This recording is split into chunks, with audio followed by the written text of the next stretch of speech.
Durante 2 anos, eu pesquisei o encarceramento feminino e pesquisei assistência jurídica gratuita que é destinada a essas mulheres.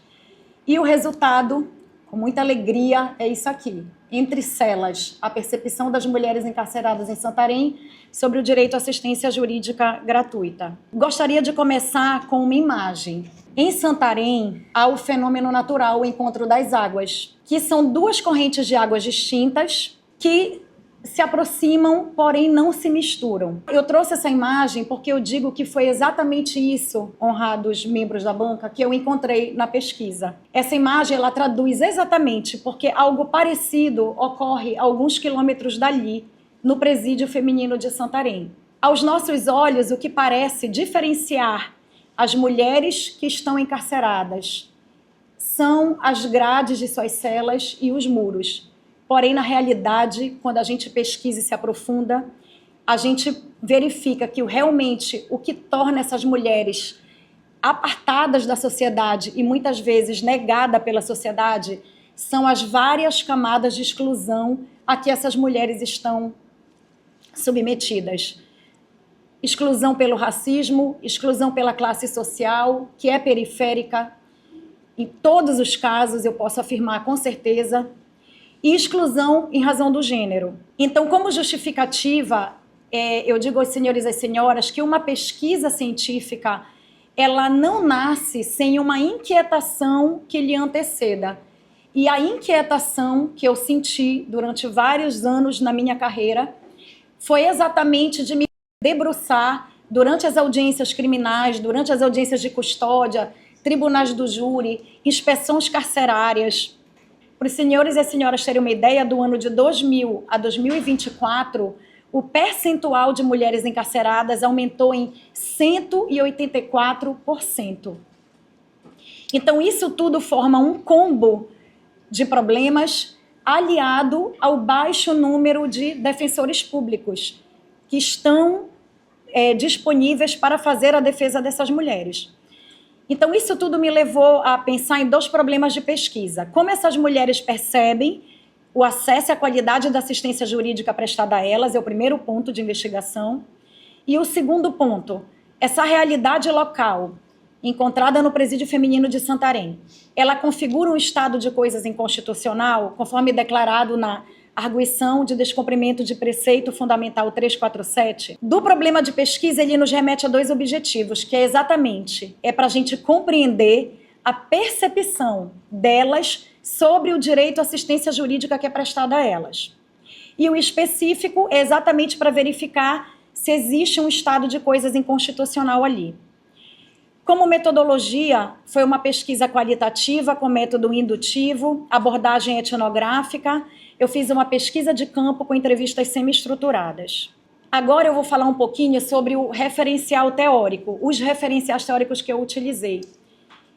Eu utilizei o racismo estrutural e utilizei o feminismo negro. E de uma forma bem simples eu vou explicar o racismo estrutural. É muito fácil de entender. O nosso sistema penal brasileiro, ele historicamente foi formado por uma sociedade baseada na escravidão, no racismo, na exploração econômica e na violência institucional contra pessoas negras.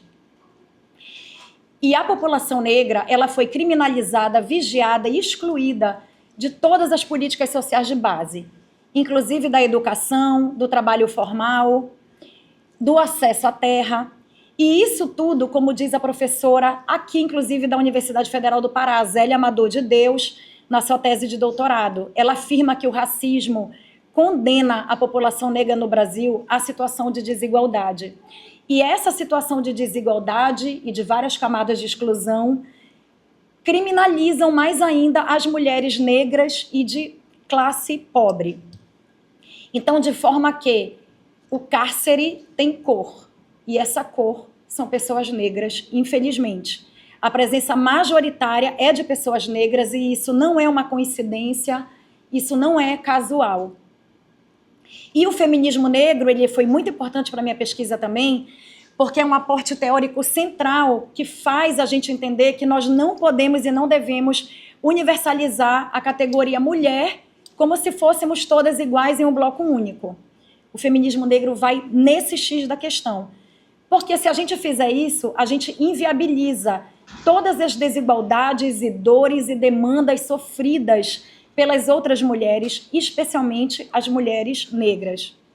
Então, Sueli Carneiro, ela já nos pergunta, no livro dela, Enegrecer o Feminismo, de quais mulheres nós estamos falando quando nós falamos em pautas feministas tradicionais. Porque as pautas feministas tradicionais sempre foram encabeçadas por mulheres brancas e sempre, historicamente, se preocuparam com as demandas e necessidades das pessoas brancas, que não são as mesmas das pessoas negras, das mulheres negras, tá?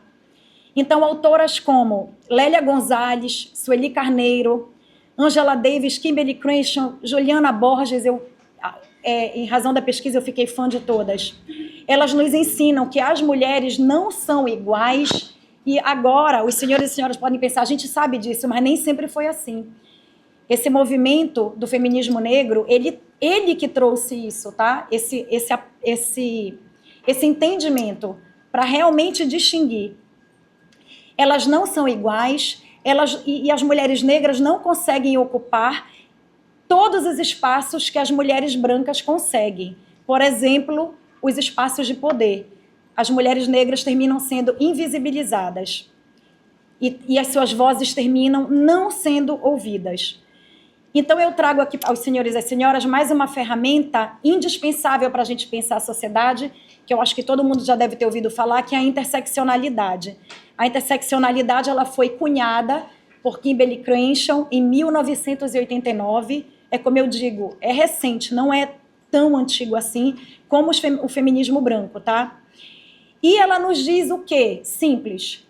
As mulheres negras se encontram numa encruzilhada de exclusão. É fácil a gente pensar, é como se a gente pensasse numa rua que se cruza, a mulher negra está bem aqui no meio. Ela é atravessada por discriminação de gênero, ela é atravessada por discriminação de classe e discriminação da raça. Então, não dá para a gente compreender e tentar explicar as demandas e as dores das mulheres negras apenas sob um viés, sob uma opressão. A gente precisa entender todo o contexto. E por isso que é tão importante, porque atinge diretamente, está ligado diretamente, como eu falei aos senhores e às senhoras, às pessoas que estão no cárcere. E o que é, então, a assistência jurídica, né? Assistência jurídica gratuita. Ela é um direito fundamental no Estado Democrático de Direito e é por meio da assistência jurídica que é viabilizado a essas mulheres acessar a justiça. A gente, no fundo aqui, o pano de fundo, a gente está tratando do acesso à justiça. E especialmente para pessoas em situação de vulnerabilidade social, como são as mulheres privadas de liberdade. São as que estão, gente, na base da pirâmide, porque elas estão encarceradas, elas estão sem contato com o mundo, e a presença de um defensor público no presídio faz total diferença na vida delas. Eu fiz também uma articulação com o direito constitucional internacional. A autora Flávia Piovesan, ela nos ensina que há uma integração, há um diálogo constante entre a ordem constitucional... Ai, perdão. Obrigada, professora. Tá, desculpa, tá? Era esse o slide. Entre a ordem constitucional interna e o direito internacional, por meio dos tratados internacionais de direitos humanos que foram ratificados pelo Brasil. Então, Flávia Piovesan nos ensina que essa integração entre o direito interno e o direito internacional formam um verdadeiro sistema de proteção da dignidade humana. E essa proteção assume especial relevância no campo da justiça penal, que é o campo onde estão as pessoas vulnerabilizadas. A Corte Interamericana de Direitos Humanos, que é a instância jurisdicional maior, ela já nos ensina e já decidiu. A prisão, ela não retira a dignidade humana e ela também não suspende os direitos fundamentais. Então, a pessoa está lá presa, é para ela cumprir a pena de liberdade, privativa de liberdade dela. Como eu sempre digo, não é para ela cumprir pena de sede, pena de fome, pena de maus tratos, é apenas a pena privativa de liberdade dela. E aí é nesse ponto, nesse cenário, que a Defensoria Pública surge como um órgão indispensável, porque é um instrumento. São as pessoas, os profissionais que vão levar o acesso à justiça a essas mulheres, que vão levar a defesa técnica e o acesso também à dignidade humana dentro do sistema prisional. A nossa Constituição Federal de 88, também recente, é que atribui à Defensoria a função de assegurar o direito ao acesso à justiça. E a função da Defensoria, ela vai muito além da elaboração de petições ou recursos, tá? A Defensoria, ela atua como um instrumento de contenção do poder punitivo do Estado quando ele é praticado de forma ilegal ou que exacerba. E toda essa problemática que a gente está conversando sobre a carência da assistência jurídica gratuita já foi objeto de judicialização, como eu falei no início. O Supremo Tribunal Federal, por meio da DPF 347, declarou e reconheceu que as prisões do Brasil vivem um verdadeiro estado de coisas inconstitucional. E o que é? É o denominado ECI. São violações massivas, permanentes e estruturais aos direitos humanos das pessoas que estão no cárcere. E que a nossa sociedade, infelizmente, finge não ver. Então, o tribunal ele reconheceu essa deficiência na prestação de diversos serviços e, dentre eles, o meu recorte de estudo foi a assistência jurídica gratuita. Essas deficiências estruturais no Brasil, elas foram reconhecidas também pelo IPEA, que é o Instituto de Pesquisa Econômica Aplicada, e pela própria ANADEP, tá? Que é a Associação Nacional dos Defensores Públicos, nos dizendo que existe um déficit gigantesco de defensores públicos no país. Para os senhores e senhoras terem uma ideia, no estado do Pará, olhem lá o número, nós temos 16.500 presos aproximadamente e temos 136 defensores públicos criminais, tá? E em Santarém, que é a minha realidade estudada, Santarém são 13 municípios naquela região, com 1.500 presos aproximadamente, e só tem um defensor de execução penal, com competência para execução penal. Então, assim, é impossível, né? É como eu coloquei aqui, é uma matemática da impossibilidade realmente. A pesquisa de campo, ela foi marcada por vários desafios. Desde o início, confesso que eu tive o alerta de que seria muito complexo e muito difícil estudar mulheres encarceradas, estudar o sistema penal. Não só pela burocracia, né, professora Andresa, que a gente encontrou muito, mas eu não vou me aprofundar nisso, mas também pela condição de vulnerabilidade das participantes, de conseguir conversar com elas, fazer com que elas entendessem todo o contexto, topassem participar da pesquisa, mas uma convicção sempre nos norteou, e eu falo por mim e tomo a liberdade de falar pela professora Andresa, porque a gente tinha a convicção de que elas precisavam ser ouvidas, elas nunca são ouvidas, elas não fazem parte dos espaços de poder, então a gente precisava dar voz a essas mulheres para saber o que elas pensam do atendimento que é prestado a elas. E após vencer todas essas etapas burocráticas, em julho de 2025, eu estive no presídio em Santarém e conheci as mulheres lá encarceradas. Eu tive a grande oportunidade de conversar com 11 mulheres que estavam lá. Eram 86 presas. 11 mulheres toparam falar comigo. Então, agora a gente passa para o documentário.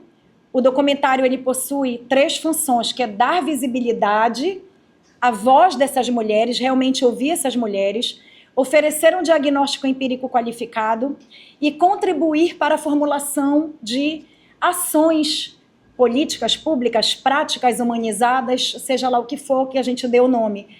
Mas que essas mulheres, o importante é que elas sejam ouvidas. O documentário, foi a minha escolha como projeto de intervenção, porque ele amplia a potência comunicativa e democrática. E agora, com toda a alegria do mundo, eu vou transmitir aqui o documentário aos senhores e senhoras.